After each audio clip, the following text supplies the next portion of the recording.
Hello, word nerds. Welcome to the dictionary. My name is Spencer, and I have not recorded in a while because work has been so crazy busy. But hey, I'm back at it. We're doing it again. Here we go. No change for you, just for me. All right, the first word in this episode is goblet. Goblet. Noun from the 14th century. Number 1 is archaic, and it is a bowl-shaped drinking vessel without handles. Back in the day, they would drink their liquids from vessels that were just shaped like a bowl and had no handles, so you had to cup the bowl with your hands. Create a cup out of your hands and put a bowl in it. Do you want a cup or a bowl of chili? I got both. My hands are a cup and my goblet is a bowl. Well, number 2 is a drinking vessel as of a glass with a foot and stem. And that says compare to the word tumbler, which I believe would probably not have a foot and a stem.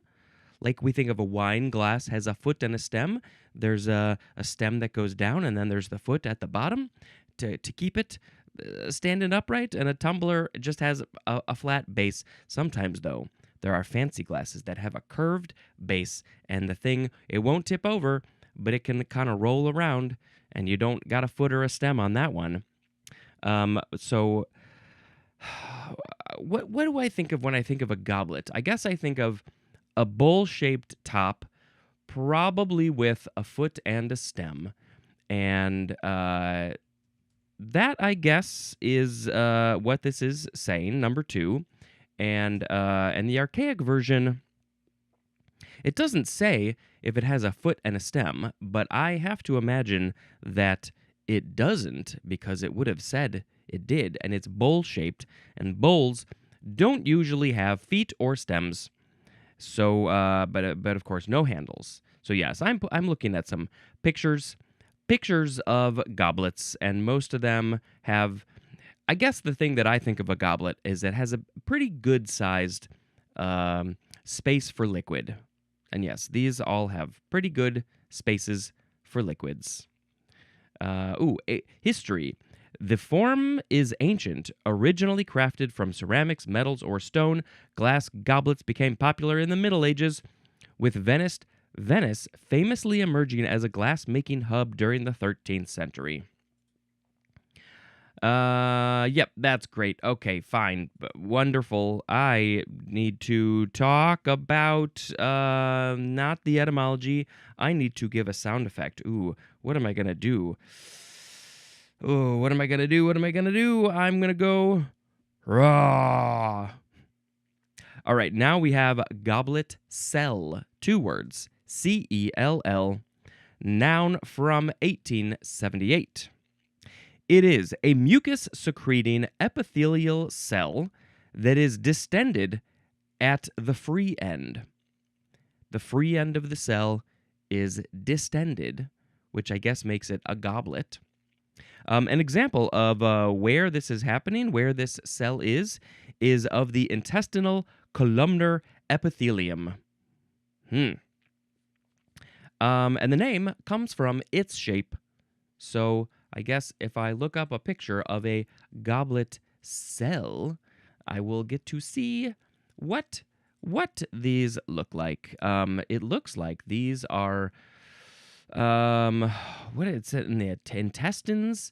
And so yes, it looks like the pictures that I'm seeing are probably a cross section of the intestines, and the goblet cells are kind of near the edge, and they mostly look oval-shaped, and I don't get to really see the goblet part, although I guess the goblet has a very similar oval shape. I don't know what distended means in this context. All right. Next is the word goblin. Goblin, noun from the 14th century. It is an ugly or grotesque sprite that is usually mischievous and sometimes evil and malicious. Mischievous And sometimes the goblins take it to a whole other level beyond mischievousness, and they become evil and malicious. Let's see. This word is from the Greek kobalos, which means rogue. So the goblins, they go rogue. They go on their own, just being mischievous. That's what the goblins say. I feel like there's so many examples of goblins just in our world, in pop culture or whatever. The first goblin that I can think of is there's a band called Goblin who did the music for the original Suspiria movie from the Italy, and I think that they did some other Italian horror movie soundtracks. Boy, so yes, okay. So movie here. This thing says Return of the King. There's some sort of goblins there. There's also it's calling out Harry Potter books. There are the ones who run the bank. Gringotts are those goblins. Let's see. I want to go to this page. Here we go. In fiction, there's fairy tales and folk stories with goblins. The Princess and the Goblin Pony, the Benevolent Goblin, the Goblins at the Bathhouse, the Goblins Turned to Stone. This list goes on for a while. The Boy Who Drew Cats is about goblins. 22 goblins. That's from India. Let's see. Tolkien's The Hobbit, the evil creatures living in the misty mountains are referred to as goblins. The Lord of the Rings, the same creatures are primarily referred to as orcs, where the goblin name was used for the lesser orcs. Were the orcs the combinations of like humans and goblins or something, or was it the Uruk-hai? I can't remember. There's goblinoid. That's a category of humanoid legendary creatures related to the goblin. The term was popularized in the Dungeons and Dragons fantasy role-playing game. Let's see. It says, even though goblinoids in modern fantasy fiction are derived from Tolkien's orcs, the main types of goblinoids in Dungeons and Dragons are goblins, bugbears, and hobgoblins. Let's see. In Harry Potter, they're depicted as strange but civilized humanoids who often serve as bankers or craftsmen. Yep, those were the goblins. There's the Green Goblin in Spider-Man. Let's see. Anything else? In Elder Scrolls, there's goblins. Oh, in early English translations, the Smurfs were called goblins. But they say Smurf all the time. Oh, there's places that are goblin related. There's a hole and a tunnel in France. There's a High Peak place in the UK. A Goblin Valley State Park in Utah, U.S. Interesting. Okay. Yep. I feel like usually they have pointy ears and long noses, it looks like. And, here's an image from 1920. This is the Princess and the Goblin. And the princess looks like I assume this is the princess. She's in a cave and all the goblins.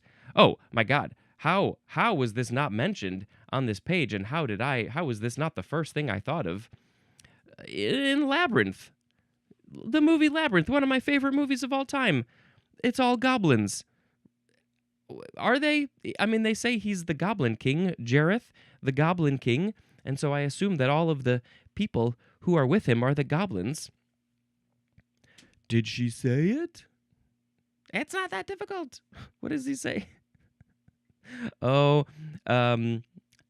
want the Goblin King to take my brother away right now. That's not hard, is it?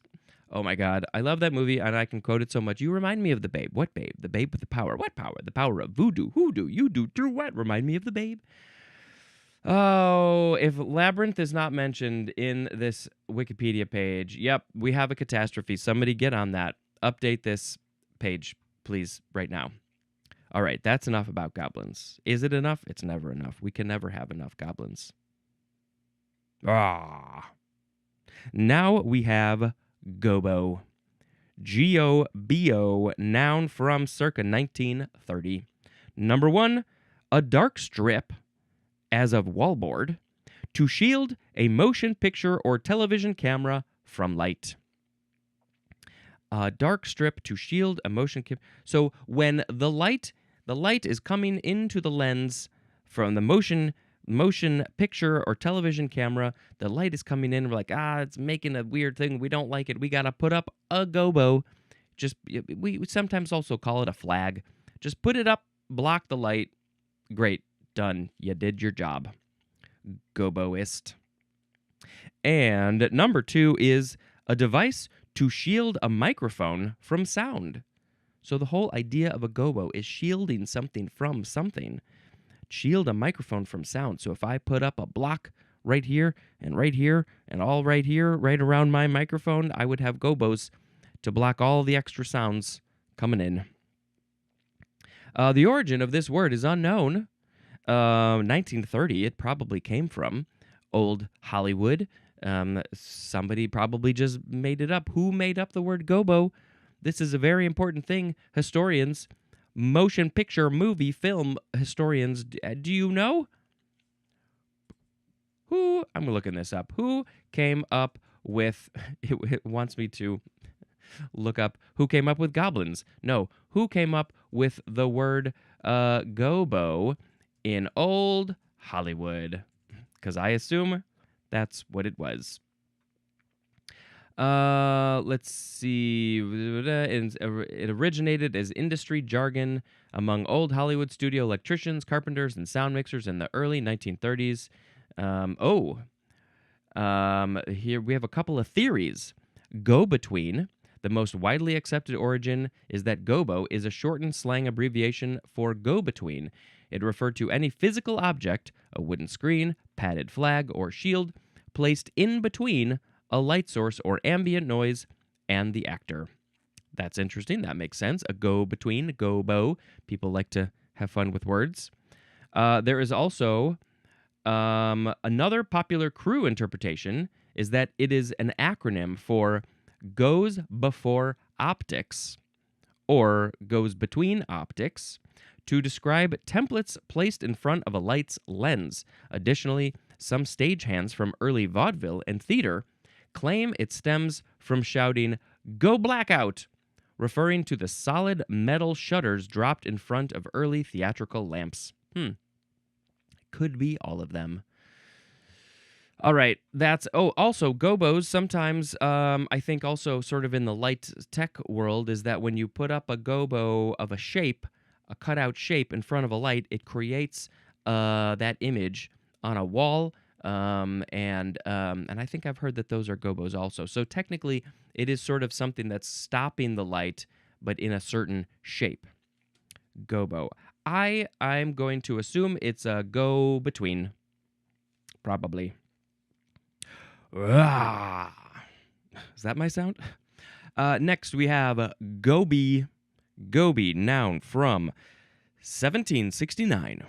What is a goby? It is any of numerous spiny-finned fishes that usually have the pelvic fins united to form a ventral sucking disc. Think I need to look up a picture of this goby. I don't know if I am aware of these gobies. Goby fish. What is it? Where'd it go? The family name is Gobeidae with a double I, and so that is what I am looking up because it filled it in for me. Very interesting looking fishes. What do we got? They look like the bottom is kind of flat. It looks like they're spending a lot of time maybe down on the bottom. They got, where was the sucking disc? The ventral fins? What are we?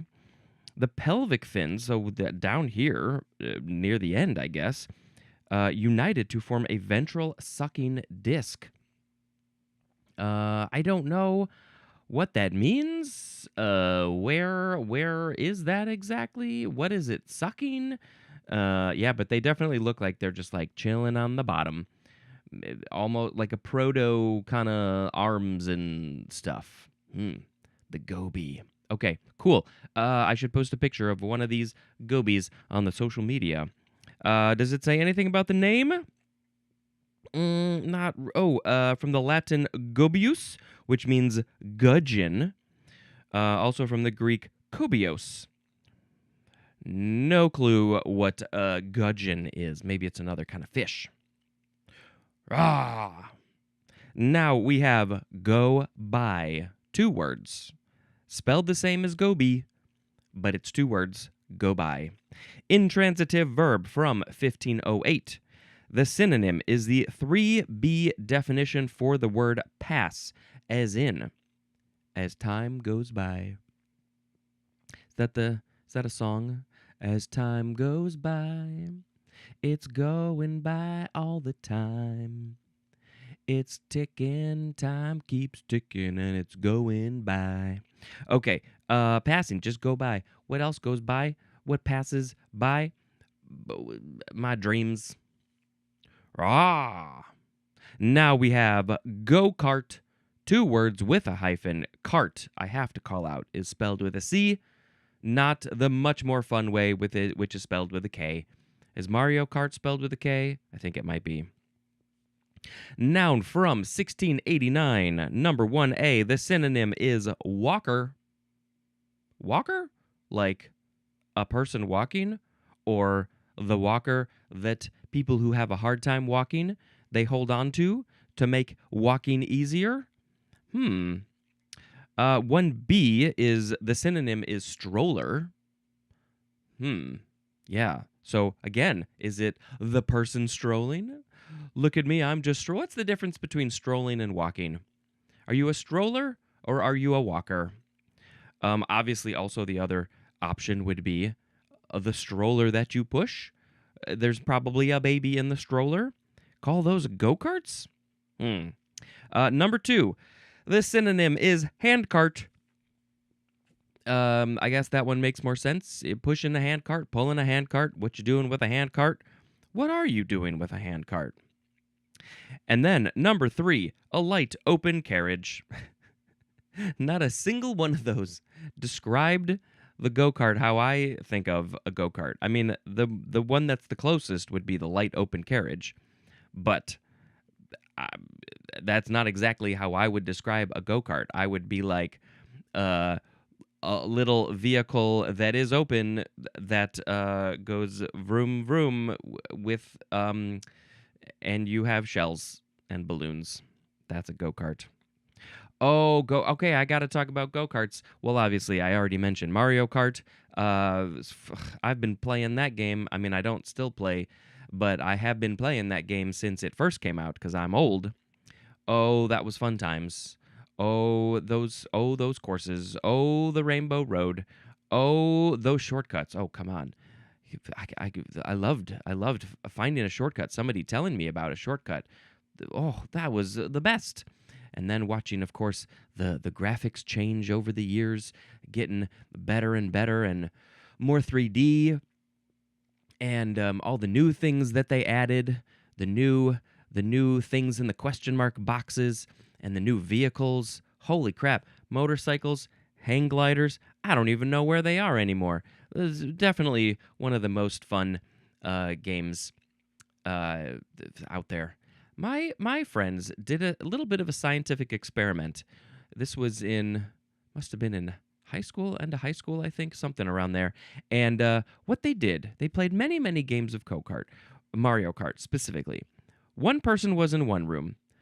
The other person was in the next room over. And they played game after game after game, and they tracked the times, and they found that, and I don't think they were playing against each other, or maybe they were in the same game somehow. I'm not really sure. But basically, the point was that they found that their times changed up or down, like in unison. If somebody was a little bit faster the second game than the first game, the other one was as well in a very similar way. And they were like, this is very fascinating that they were sort of in unison with each other. So I don't know. I think somebody needs to do a much larger experiment like that. The other thing about go-karts that I have to say is that when I was a child, I went to a summer camp for 3 years, and every once in a while, that we would go on field trips, and one of the field trips was to a go-kart place, and this was so fun. But because I was so young and little, I never got to ride the go-kart on my own, which was very sad. I always had to ride in the go-kart with the counselor, and I'm sure that they did not enjoy that whatsoever, to have this tiny little kid sitting in between their legs. But it was so much fun. And nearby, there was a mini golf place, and it was all fantastic, except that I didn't get to drive the go-kart on my own. I've driven go-karts since then, but not a lot. And then one year, I got in trouble. A couple of us got in trouble because we did not show up for something we were supposed to show up for, because we were on the roof of our cabin, and we were like, we'll hear the announcement when our group of people is called, and we didn't hear it for some reason. I swear they never called us. And then we were late and got in trouble, and that meant that we did not get to go to the very last go-kart trip. I didn't get to go. And then my friend who got in trouble with me, I think his parents took him later anyway, and I didn't get to go, and I am still huffing about that. Okay, good times. Go-karts. Anything else? What do you think about go-karts? Do you tell me? All right, now moving on to God. I wish I could have gotten God on this episode. This word, you could say God, or what is it? God. Some people have some feelings about this word and saying this word or writing this word, but I don't. This is the first form. It is a noun from before the 12th century. Number 1, it would be capitalized in this context. It is the supreme or ultimate reality. Now, that is an interesting way to word that. The supreme or ultimate reality. As we have some sub-definitions.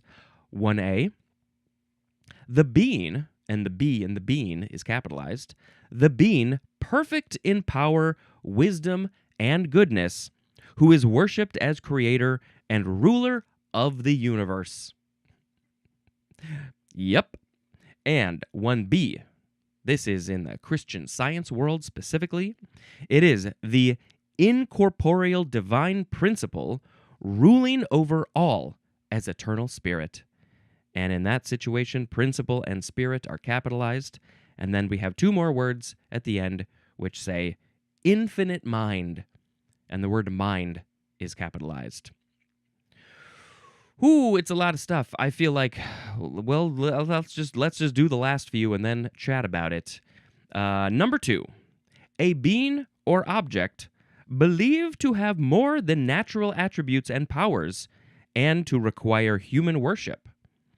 Specifically, one controlling a particular aspect or part of reality. So in this context, we're talking about not one God that's ruling over everything. We're talking about a whole bunch of gods. I believe India and that part of the world, they have a bunch of gods. There's Hanuman, the monkey god, and there's also obviously in Greek mythology, there's many gods. There's one for wine, there's one for harvest, there's one for love, there's a bunch of them. I should put a link in the show notes for all of the, I guess, the Greek gods and also all of the sort of Indian or Hindu gods. There's probably other cultures, religions that have a bunch of gods. So in that context, they got this god for that and that god for that. Where's the god for podcasting? I guess I'll take that role. Number 3, a person or thing of supreme value.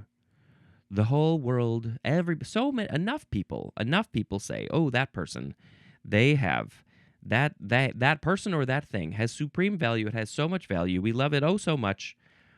And so we're going to call it a god. Maybe in the movies, maybe in the politics, maybe in the literature. They're a god among people. Number 4, a powerful ruler is a god, according to some people. Maybe the powerful ruler thinks of themselves as a god. That's problematic. All right, God, I don't know. What do we say about this? This word, it's akin to the Old High German Gott, G-O-T, which means God. So I think the word God just means God. But people have very strong feelings about God in general. First of all, what word do you even use? Do you believe in a God? And if you do, what is that? What does that mean? Is it a person? Is it the stereotypical old white man with a beard and a robe like we've seen in The Far Side? Or is it something completely different? Or is it like a different kind of person? Is it a woman? Is it a man? Is it non-binary? What do they look like? If it's not a person, what is it? This is one of the eternal questions that people have been asking and thinking about, and affects so much of our lives.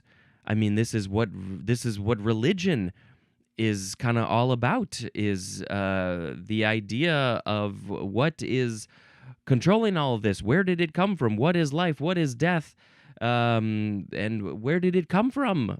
What happened before the Big Bang? Did the Big Bang exist? I'm sure some people don't even believe in that. The questions, the never-ending questions. And it all kind of comes down to largely this idea of God. I mean, that's one of the questions that people ask other people is like, do you believe in God? I was not brought up religious, and so I did not really get a lot of that indoctrination into my life. And I do largely believe that I believe that a lot of religion is kind of indoctrination and brainwashing and training. And I think that there's a lot of good in religion, but there's a lot of stuff that's, I don't know, I don't feel like there's enough of figure it out on your own, figure out what you believe for yourself and your people, and create your own life and ideas and community. And instead of what happens a lot, which is, this is what I am, this is what I'm raising you up in, you have to believe what I believe, and you have to abide by these rules. And then that gets into the rules of life, and people thinking that God is judging. And I don't know, I mean, hey, possibly I'm questioning, wondering, thinking, curious, and also just like, it is what it is, and I'm gonna live my life. But I don't know, I guess as time has gone on, and I have lived multiple decades at this point, I have sort of heard too much, learned too much of this sort of what is on the other side, and sort of I can't not believe that there's something out there. Whether or not I would call that God, I probably not. I do prefer terms like now I'm even blanking on what that supreme being. No, I don't think so. Something like what's the consciousness, the collective consciousness of everybody. I think that we are, from a spiritual perspective, that we are all part of the same thing, the same soul, and we're just sort of cut away and put into these bodies, and it's hard for a lot of us to reconnect with that. So I think we are God. I think really what I have come to learn over all of these years, and for hearing what other people have to say and seeing if I connect with that or not, is that you are, I am, we are all together. Everybody is equal and the same. And I'm probably wrong. It's probably just some old man in the sky controlling things and judging people. And maybe it's Jim Carrey when he became God in that movie. Yeah, who knows? Tell me what you think. I had an idea for a documentary where I interview people about this very specifically, and I would love to know what you have to say. What do you think? Tell me what you got to tell me. Contact information is in the show notes. It's easy to find. I trust you. I have faith in you. What else to say about God? I don't know. Such a big topic. I said a lot. Did I say enough? Probably. And yeah. Anything else? I don't know. Maybe I'll think of something. So that, by the way, was the first form. Now we have the second form of God. This one. This one is the transitive verb from 1595. It is to treat as a god. The synonyms are idolize and deify or deify. Turning something into a god, saying it's a god. Ooh, I don't know, is that the thing, the person, the powerful ruler, godding a thing? That's one of the forms here. You've been godded.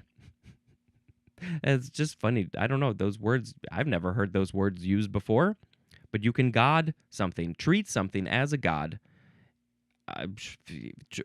Go ahead and God me in this podcast. I could call it the Godcast. I think there actually was a podcast called the Godcast. I listened to a little bit. It was entertaining. Now we have God awful. 2 words with hyphens. 1 hyphen, just 1. It's an adjective from 1878. Extremely unpleasant or disagreeable. The synonym is abominable. I can't even say the word. Abominable. We have an example. God-awful weather. So what does this mean? What does this word even mean?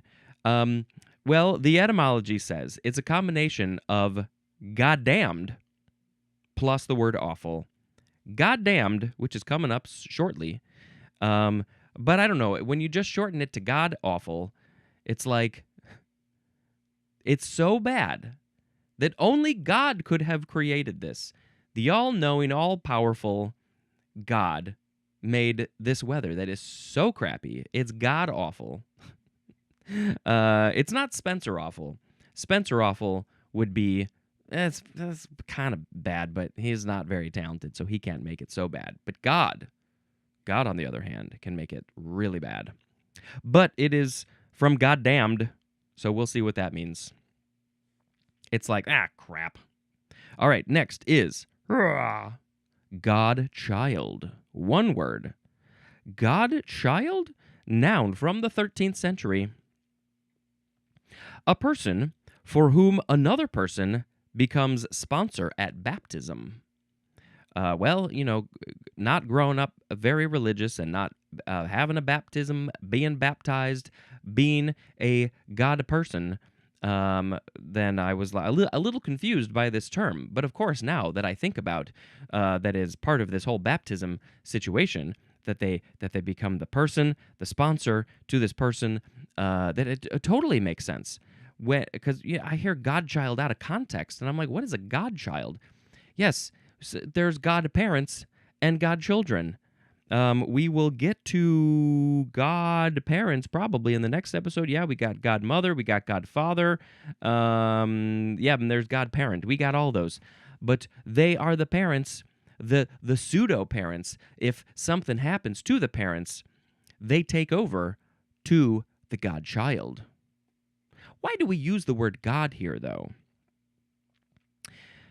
The etymology doesn't say. Maybe in the next episode, it will describe that a little bit more. Probably not. I'm probably going to have to look it up. But maybe if they don't describe it in the next episode, I will have to go do some... Remember that when you get there. Okay, now we have... Oh, by the way, I don't think I'm a godchild to anybody. I don't believe because I wasn't baptized. I mean, technically, you could probably pick somebody to be your godparent, if that's the word that you like to choose, but I don't think anybody is my godparent. At this point, I mean, I'm my own godparent.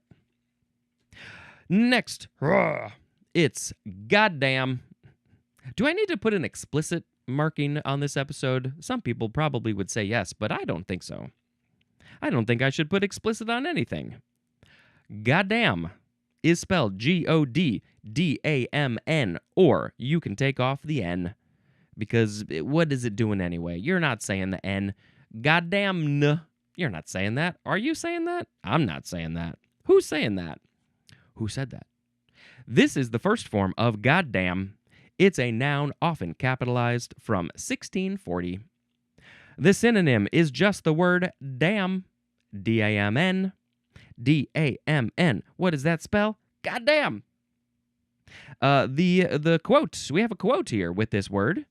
It is, they were in no mood to give a good goddamn about anything. That is a quote from Robert Lowry. What? Who was Robert Lowry talking about? Whoever they were in no mood to give a good goddamn, not just a goddamn, but a good goddamn about anything. These days, I think we would say, I have no fucks to give. I don't give a fuck. So I don't give a good goddamn. Yeah. Goddamn.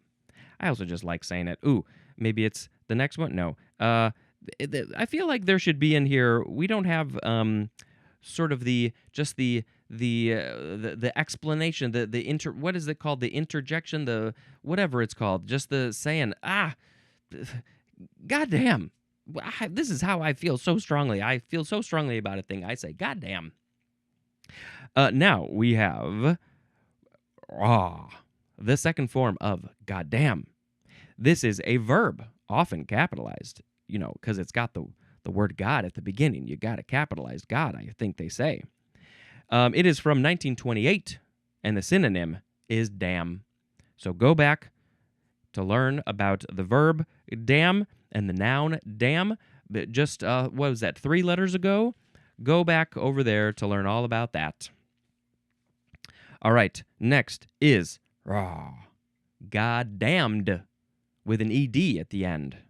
This is the one that was used for god awful. Goddamned awful. It's probably what they used to say. That is goddamned awful weather.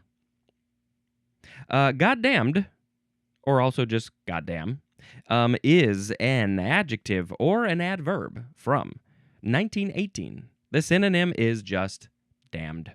That's it. Damned. It's so damned. God damned it. That's the most damned you can be. When you've been damned by God, God says, you've been damned. And then I say, you got godded. Okay, next is goddaughter. Goddaughter. So this is one of the godchildren. Are we going to see godson in the next episode? Yes, we are. So a goddaughter is a noun from before the 12th century. A female godchild. That's all it is. I kind of feel like I just got to look this up now. Why? I mean, it's very old. Religious from before the 12th century. This is very, very old. Why do we use the word God at a baptism? There was another way to probably say that, but I figured putting baptism in there would get me the information I needed in a more succinct way. In Christian tradition, the word God is used at a baptism to invoke the... the word God for... I'm adding in more words to my search for God, child, or God, parents. I had to write it all out. Let's see. The word God is used because these individuals originally made a solemn, sacred vow before God to act as spiritual guides. I think it's more than spiritual guides. I think it's also just like, taking care of somebody if they need to.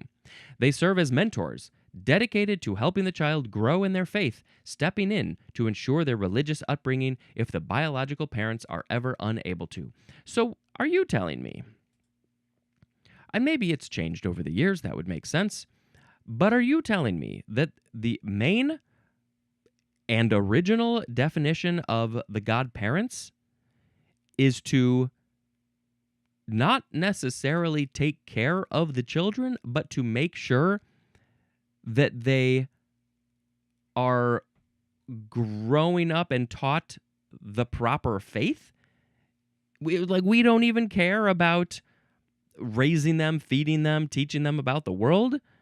It's more about making sure that they are trained in this way, grow in their faith, ensure their religious upbringing. Interesting. I mean, yes, here at the bottom it says lifelong support. Their role extends beyond the ceremony to include supporting milestones. Here, First Communion, lifelong spiritual mentorship. Interesting. You know, the way that I understand it is really just to be a literal parent if something happens to the parents, but it seems like the base idea was all about religion, which I have feelings about. All right. And they took that vow before God to make sure that they are trained in God. Okay, next is, here we go, a much better word, I think, in general. A lot of people embrace this word much more. It's goddess. Noun from the 14th century. Number 1, a female god. Should we have the word godetrix? How could we get that in there? I don't know. It's a little bit of a stretch. Number 2, a woman whose great charm or beauty arouses adoration. They are so beautiful, so charming, that everybody loves them, and they're like, wow, you're like a goddess. You're like a supreme being, a powerful ruler. You can rule over me because you're so charming. Yep, goddess. And of course, many people like to, instead of say God is up there ruling everything, they much prefer to say a goddess is up there. And I am all for that. I am all for anything much more feminine, female, because I feel like women are just better at running things. So I would much rather there be a goddess. That's a much better thing to me in my mind. All right, now we are moving away from God things. We're going to get back to God things in the next episode. Don't worry about that. God's coming back. But we are moving to something. Ooh, it's a very long definition. It is. By the way, I feel like there's probably a lot more to say about goddess. God takes up so much more time and thought, and then goddess is like, what? But I don't know. I don't know as much to say. It's more like, ooh, this is a word that I think we should be using more. I don't know. I mean, I can think of like what Aphrodite is a female god, right? But and there's many more in Greek mythology, of course. But I don't know. I just feel like it deserves more time, and I just don't know what exactly to say. Other than there are some goddesses out there for sure. All right, now we are moving on to Gödel's theorem. You can also pronounce it Gödel's theorem or Gödel's theorem, something like that. So, 2 words. The first word is capital Godel''S. It's the theorem of Gödel. It is a noun from 1933. I believe that the second 2 pronunciations are much more accurate in their pronunciation because, I think Americans, English-speaking peoples are just like, oh, well, that looks like it's pronounced Gödel's, so that's what we're going to say. But it's not proper, no. Okay, so this is a theorem in advanced logic. What does that theorem say, you ask? I shall tell you. In any logical system as complex as or more complex than the arithmetic of the arithmetic? Then the arithmetic of the integers, there can always be found either a statement which can be shown to be both true and false, or a statement whose truth or falsity cannot be deduced from other statements in the system. Wow.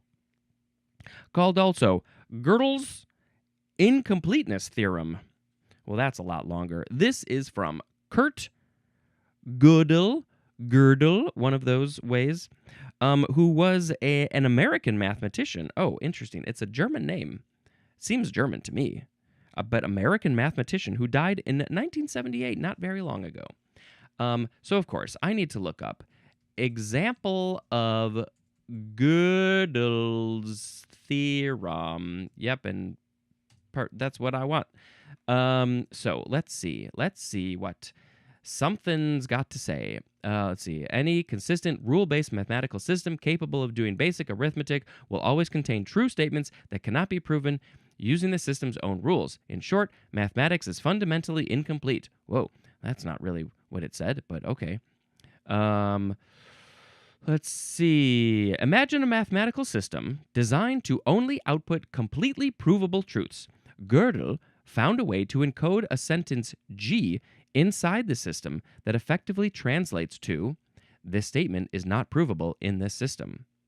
Analyzing this statement leads to Gödel's dilemma. If statement G is true, by definition, it cannot be proven. Therefore, there is a true fact in math that the system cannot prove. I'm confused about this.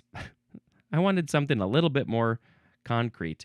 Here is a page. It says a concrete example of Gödel's incompleteness theorem. Let's see. There's a lot to read here. Any effectively generated theory capable of expressing elementary arithmetic cannot be... I like the theorem, but had a hard time finding an example. Here, I am proposing an example for Gödel's theorem. Please tell me if it is correct or point out the flaws. This is from a mathematics webpage. Consider an axiomatic system where all the regular axioms regarding real valued functions hold. In particular, this system is concerned with integrals. One additional constraint is that existence of any integral is provable in the indefinite integral. If the indefinite integral can be expressed in terms of elementary functions. Now, given the fact that the integral for error function I don't know what is happening. I don't understand any of this. I'm going to put a link in the show notes for Gödel's theorem, and you're going to have to read it to understand it. Yeah, there's a lot there. All right, people. Let's move on to godet. Is that how you say it? Godet, or also godet. Maybe that's the more proper way to say it. Godet, Godet. Noun from 1872. It is an inset of cloth placed in a seam to give fullness. And where might you be giving this fullness to a seam? It might be at the bottom of a skirt. So maybe, when you sew up the bottom to make it all nice and clean, you're like, it's very skinny, and I would like the seam, I would like the edge to have a little bit more of a fullness, a little bit thicker, to give the dress, I don't know, a little something extra down there, a little heft, a little weight. I don't know why they do it. And inside, they put in a godet. This word is French, from goder, which means to form creases, probably from the prefix god, or god, which is from godron, which is a rounded pleat on a ruffle. Also, gadroon. So that is a godet to put in your skirt, hem, seam. And let's do one more word for this very long episode.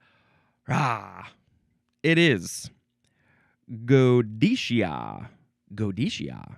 Godetia. It is a noun from circa 1840.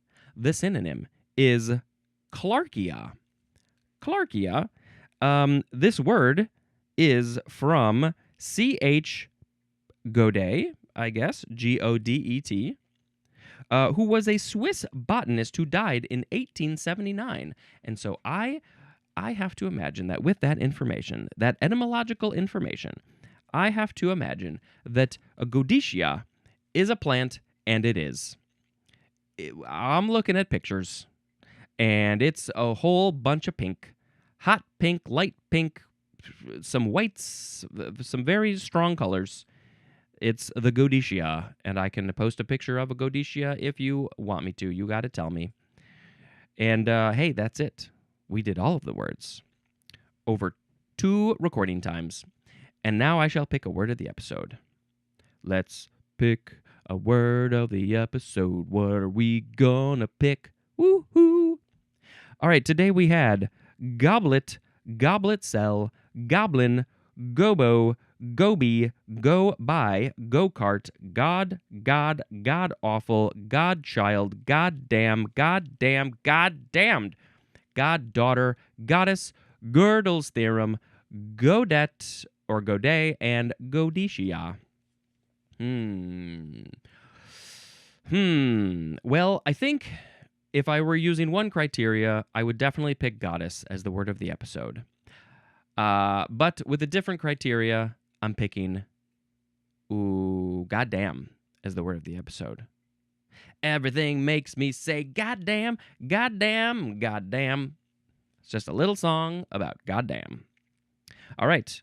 Well, we talked about a lot of words, and if you have any strong feelings about any of these words, which you very well might, you can send me a voicemail, an email, DM on the Instagram, whatever. Any of those things are fine to do. Thank you very much, and goodbye. No, not goodbye. I now need to tell you about a movie. I might be a little out of order or something, but that's okay. The next movie that I watched was called Sheep Detectives. And when I first saw the sort of poster, there's a whole big stand-up thing at my movie theater, and I don't remember if maybe I saw a trailer for it. I was like, oh, that's a cute kids movie. But then I saw who was in it, and they were raving about it in their various podcast forms. And then I was like, you know what? Maybe it's not so bad. Maybe I'll kind of like it. And it is a very cute and sweet and funny movie that I think even adults can enjoy. Fun movie, Sheep Detectives. It's quite silly at times. Okay, that's it. How do I end this? I don't even remember. This has been Spencer dispensing information. Goodbye.